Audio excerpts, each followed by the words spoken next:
Brendon from Panic at the Disco. Hello. Thank you for speaking to Contact Music. Of course. Just come off stage at Leeds Festival. Yep.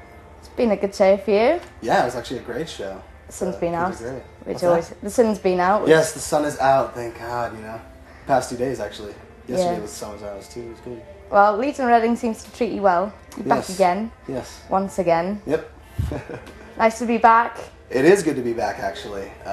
You know, after yesterday's festival, after, you know, nobody got hurt, then it's pretty much all downhill from there, you know, so you can't go wrong, no complaints.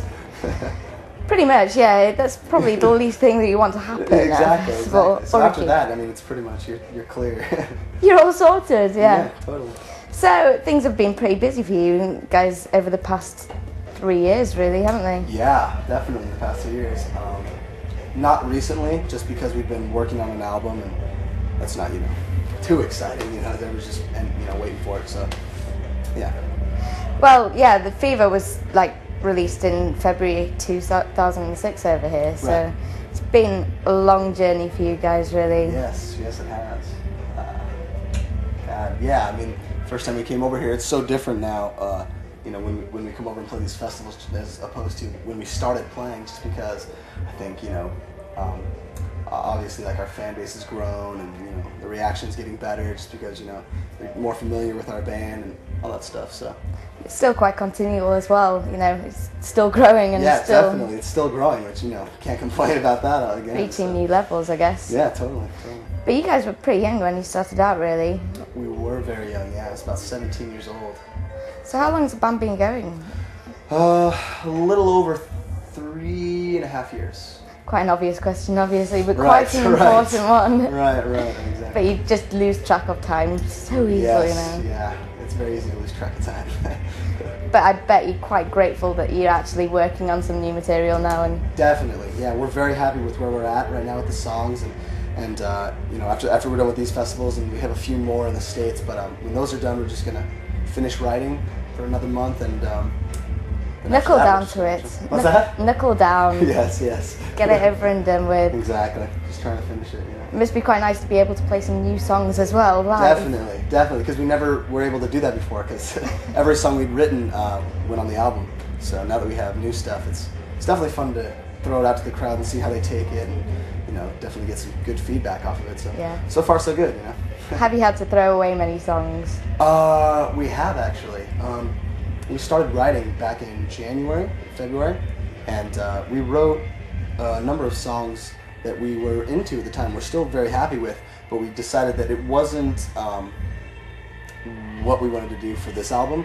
So we're still keeping the songs as maybe like B-sides or something, and now we've just written pretty much a whole new direction, whole new album. So we'll see how that turns out, you know, in another month or so of writing. But the thing is, like, B-sides, you don't really get them anymore because you don't really have too many CDs around. Right, very true. So you're going to have to make a new album just full of B-sides that never work. B-sides, yes. Maybe a dual album, I don't know, we'll see what happens. The unheard material. Yeah, exactly.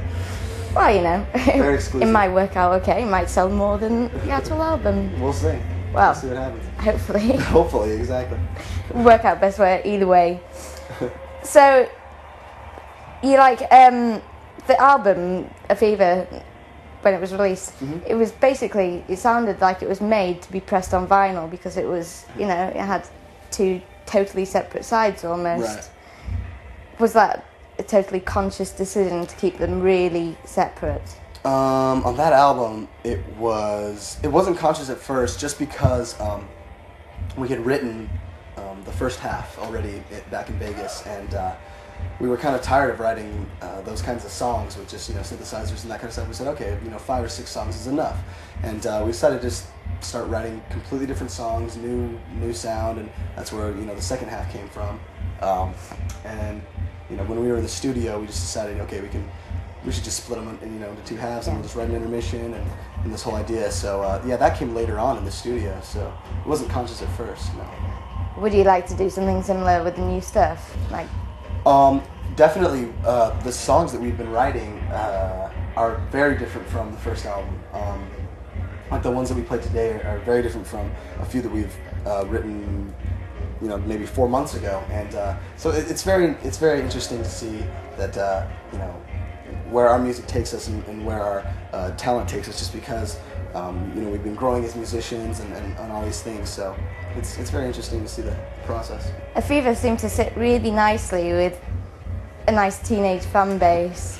Do you reckon you're going to grow at the same time as your fans, musically develop? Yes, definitely. We're constantly pushing ourselves to get better and better at what we do, which is play music. So I hope so. Yeah, you would hope so. That goes for anybody. We'd hope the same thing for bands that we love. So we don't want to blow anybody off or think that we don't care about our jobs and not practice and all that stuff. So yeah, we're definitely hoping to grow with our fans and even now we've seen a lot older people getting into the music, which is great. Even though it's later on, it's perfect, just because who doesn't want that big of a demographic? It's almost perfect. So we're very happy with it. So do you think you're going to work with the same production team on the new one? No, we are using a friend that we used.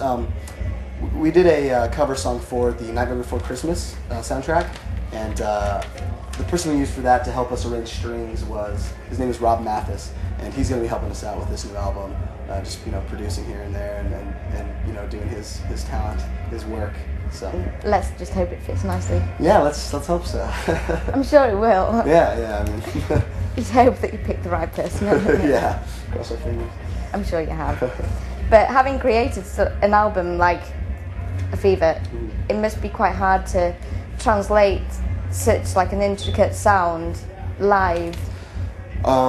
Yeah, when we wrote that, I guess since we had never played live, we weren't even sure how to translate them live, because we'd never played any shows as a band. We only played in the practice space together. So yeah, when we got finished with the record, we went home for about 2 weeks and just tried learning the songs. And at the time, we didn't have enough money to hire people on to play instruments that were on the record. So we just used an iPod and used a couple of the samples, not too much because we still wanted to be organic, but enough to where you could tell it was a song. So yeah. It always helps having gadgets like that, doesn't it? It does help a lot having, yes. When you're starting out, at least, before you can't afford to hire people. What's that? Before you can afford to hire people. Yes. Before you can afford to hire anybody, you need gadgets. Yeah. It's always a big help. And it fits quite nicely with the sound as well. And if you can pull it off, exactly. If doesn't you can matter. pull it off, hey, more power to you. I've just been speaking to a couple of the guys from your record label, The Academy Is and Cobra Starship. Yeah. They've told me a secret about your band. Uh-oh.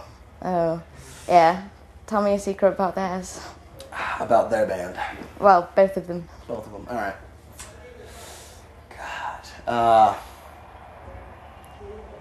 God, I'm not sure. Must be some I don't know if these nasty are, tales. I don't know if these are appropriate enough to. So I might have to. Well, you know what? It was have to just withhold all the information. I don't know. Let's see. Gabe is a loud snorer. Is he? He's a fast talker too. And William is a very sexy man, which is a big secret. So he's so quiet, isn't he? He is. He's lovely, but very quiet. Very gentle. Very gentle man. So what's going on with you guys next? Are you doing some more festivals? We are back in the States. We're playing a few in the next couple months, and in between there, we're gonna keep finishing the writing and hopefully have all that done in the next couple months. But we'll see. That's pretty much all. Well, it's quite nice to be able to take your time with it as well, It is. We didn't have the luxury of having that for the first record, just because we were rushed and we got signed. They said, okay, you have 3 months to write all these songs. We're like, okay. And it's still not got old though. It's not old. Yeah, very true. Still very true. very fresh sounding. Yeah, so Well, you can still pull it off. No, I don't think we can pull it off anymore. Definitely not in the I think States. it's I think we're pushing the limit. Well, over here it's fine. We love that's it. good. That's good to know. Brendon, thank you for speaking to Contact Cool. Music. Not a problem. It's been a pleasure. Have a great time in America. Thank you very much.